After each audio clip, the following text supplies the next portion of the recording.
to see us be able to deliver that programming within 5 years. You already asked the question. No. So what do you see the impact perhaps of the community who may have been displaced, older workers from jobs, becoming part of the Penn State community and almost making it a circle? Penn State feeds the corner feeds Penn State, and on we go. Well, and part of the program for this, part of our programming is not to make it just specific to students. So yeah, you're here for an education. You're my primary responsibility. You're the ones I care the most about in terms of providing an educational experience. But we also want to make sure that people in those communities are able to participate in the entrepreneurial market and have some retraining and a new way of operating. Because the biggest growth is in small companies. The biggest growth is in the entrepreneurial market.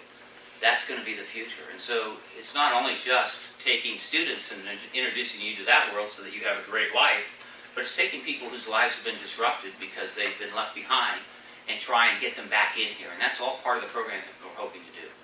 Does that answer your question? Yeah, absolutely. Yeah. What's been the most fulfilling part of the entire experience for you? Well, the fulfilling thing is seeing it work. When you're sitting down in a dilapidated town talking about we're going to generate energy and we're going to get people excited and we're going to have an entrepreneurial center. And I don't know if you've seen the corner. I know Raven's been down there. It is a beautiful space, and it had to be because we have to convince people that a new age is here. And so when I watched the people when we opened and the president came, and the energy and the excitement and the smiles on the faces of not just the community members, but also people from this campus who were beginning to understand why it is that we're down there, that was the most gratifying, making a difference. That's why I'm in this business. Yeah. What do you think the biggest threat is to the center? I think the biggest threat is really ourselves. This campus right now, our faculty, our staff, the community, we have an opportunity to turn this into something that will be long-standing, very meaningful, and incredible. And what's going to be the biggest threat is people not realizing that, taking advantage of it, and wanting to do things they always want to do. For instance, when you talk about change in this area, a lot of people want to see change. But in their minds, they're thinking change back to 1950. When New Ken was whatever, you've all heard the stories, right? You can't walk down the street without bumping the elbows of people. Right? It's going to be different. It's going to be more diverse. It's going to be younger. It's going to be full of different types of companies. The whole feel will be different. And so, that's going to be problematic in some ways. Did I answer the question? Or Yeah, you did. Who hasn't asked the question yet? Come on. Yep. How do you get different businesses involved into the project? Well, we go out and actively recruit them. So, Arconic, oddly enough, came to me when I first got started, and they had seen things in the news, and they said, we want to build, it's called an entrepreneurial ecosystem. We're looking for companies, because what happens now is that Arconic has a tech center out here on 780, right? And that tech center is responsible for developing the new technologies that are applied for that company. So what used to happen is you would hire 900, 1,100, 1,500, 2,000, 4,000 people to do that. But now because of the entrepreneurial market, you don't have to. What you have to do is tap into the network so that you get these ideas that students like you are coming up with or other young companies. And you track those ideas and you buy them at certain times because they're going to contribute to the product that you have. Does that make sense? So Arconic came in because they heard about what we were doing and they want to tap into the entrepreneurial market. They were going to do this anyway. The other thing that we're doing is we're actively going out and asking companies and telling them about what we're doing and asking them to join us. And this is the first time, by the way, this is the first project where I'm starting to get I get more people who want to be on board than tell me no. Before it's always been the opposite.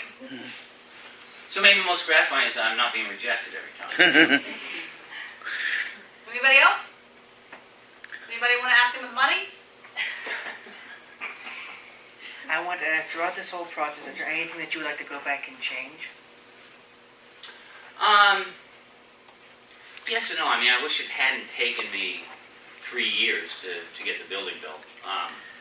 But the process that you go through, and this is part of, this whole thing is a startup. What we're doing is a startup, right? So I've learned how to be an entrepreneur just from doing this. So the things that frustrate me are also great learning experiences. But I spent 18 months trying to convince a private owner to sell me the building that we thought we wanted to be in. And it was a waste of time. He was never going to sell it. It was too important to him. And I just didn't see that. And so I kept trying to do different things, and I wasted 18 months. So I would have done that differently. And actually, an entrepreneur came in from the beauty shop. His name is Matt Ciccone. And he's another early adopter. Called him up and said, yeah, I need to do co-working space. I don't know how to do it. You're the most successful one in Pittsburgh. I can't pay you anything very much. Would you be willing? He said, yes, absolutely. And to watch him walk in, because he doesn't have a lot of time, he came in, and after about 4 sentences, he said, look, is there anything we could possibly do that would convince you to sell this building? Now, I've asked that question in different ways, but never quite like that. And the way he put it was, because if there isn't, then we probably need to end the meeting. And he said, no, there's really not. I'm too attached to it. He said, hey, great, really appreciate the time. And off they went. I thought, okay, I just finished one. Fix this in about 5 minutes. But that was an incredible learning experience. Who else? He's got 1 minute left. No one asked the money angle. How much it costs? How much does it cost to join? Money's big. Anybody? How much does it cost to join? All right, so for students, it's nothing. This is part of your being part of Penn State, and that's for the whole entire project. Penn State has put up competitions that you can compete for, your companies, your ideas can, and what's happened in the time I've been involved in this, over 25 years, and this type of thing, is it's become much more solidified and clear. So there are some types of investors that only focus on your ideas. So you come up with an idea and you say, you know what, I want to do, and I really want to do this, I want to do radio-controlled fenders on a boat, because I have a boat. And so in this area, if you have a boat, you have to move the fenders up to protect your boat when you're going through a lock. You have to put it down when you're in another dock. You got to put it over here for that place. You got to move them onto the side. And I'm the captain on my boat. So the person who has to do that is my wife. So you can imagine what my life is like when she's out there running across the boat and I put the fenders up all the time. And we're sitting on there, my son's a software engineer, and he said, Dad, you could do remote control. Where you just, wow, that's a great idea, right? So, that's what I want to do that idea.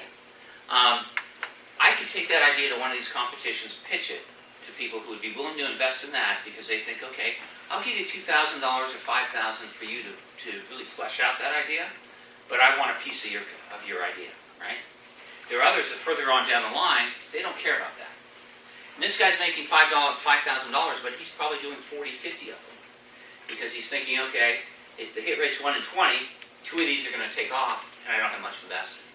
Further on down the line, someone's saying, okay, I need a prototype now. I need a fender that actually moves. I need to build it. So it's going to take a little bit more money. That person's willing to invest in maybe 10 companies. But they want a little bit more equity for the amount of money they're giving them, but they'll give it all. Does that make sense?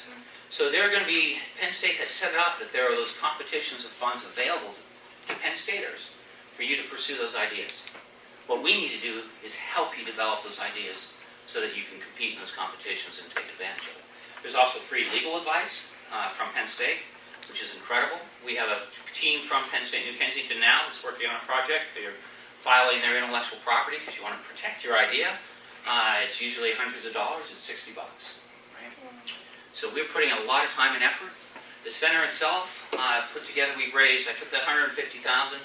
We were able to raise through the county, which is a heavy investor in this, the federal government, and private investors, $1 million. So the building costs a lot, which always kills me, but that's the nature of things. But we have some money for programming too. So we're going to do some things to help you, and really want to encourage you to take advantage of that. It's going to be transforming. And then, of course, if you do, and by the way, Penn State is adamant that we not take equity in your companies, right? So if you develop a company, we're not asking for 15% of your company. What we're banking on is if you become successful, that you'll give back so the people behind you can do the same thing. What is the very last question I said to ask everybody? Who remembers that from last class? Is there anything else you'd like to All right. You haven't asked yet. Is there anything you want to add? Yes.